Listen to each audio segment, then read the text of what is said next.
Hello again.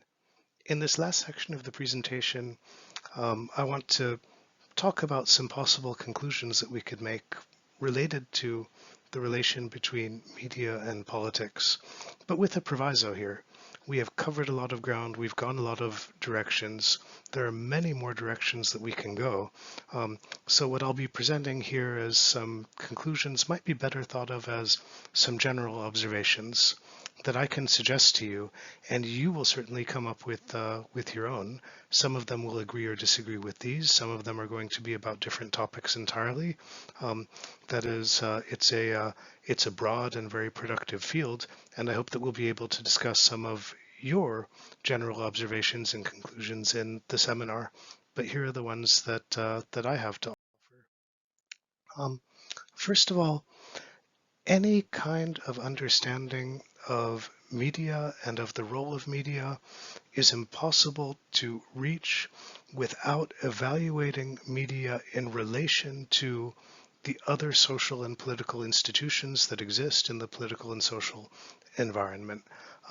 What we're talking about when we talk about media is essentially relationships. And media will tend to enhance the power of some social groups and some institutions, may tend to undermine the power of some others. Second, uh,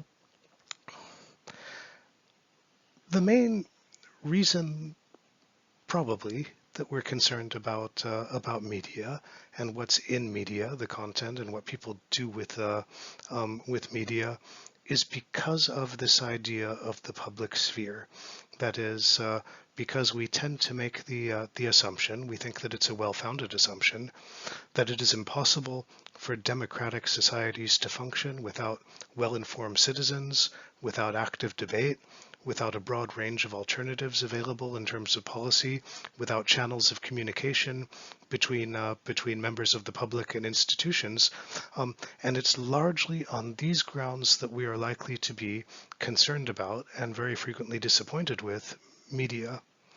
The third general observation that I would suggest is that when we talk about control of media, about limitations on the freedom and autonomy of media, the clearest and most obvious techniques of control, things like censorship, like legal restriction on content or direct intervention in content, tend to be associated with authoritarian states, but it's possible that this position is just a little bit too self-congratulatory.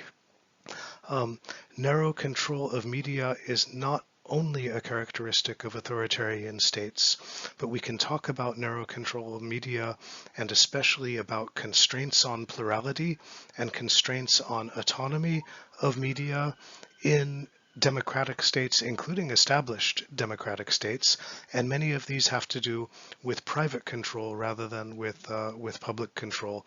In particular, they relate to issues of concentration of ownership.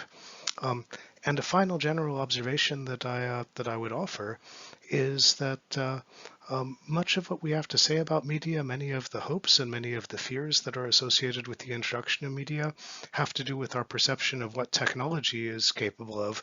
One thing we can learn from the history of technology is that the things that technologies demonstrate themselves to be capable of are very often not the things that they were expected to be capable of at the times that they were introduced. And so it probably doesn't make very much sense to talk about any technology as being good or bad, or as being democratic or as being anti-democratic. Every technology is exactly as good or exactly as bad as the things that people will do with that technology. And this brings us back to the first point, that is that it's impossible to evaluate media, and it's also impossible to evaluate technology in isolation from all other social and political institutions and relations of power and relations of inequality that exist in the social environment. So these are the general observations and conclusions that I would offer. I hope we've covered most of the ground that will be useful to you in developing your research, and I will look to discussing these ideas with you in our seminar.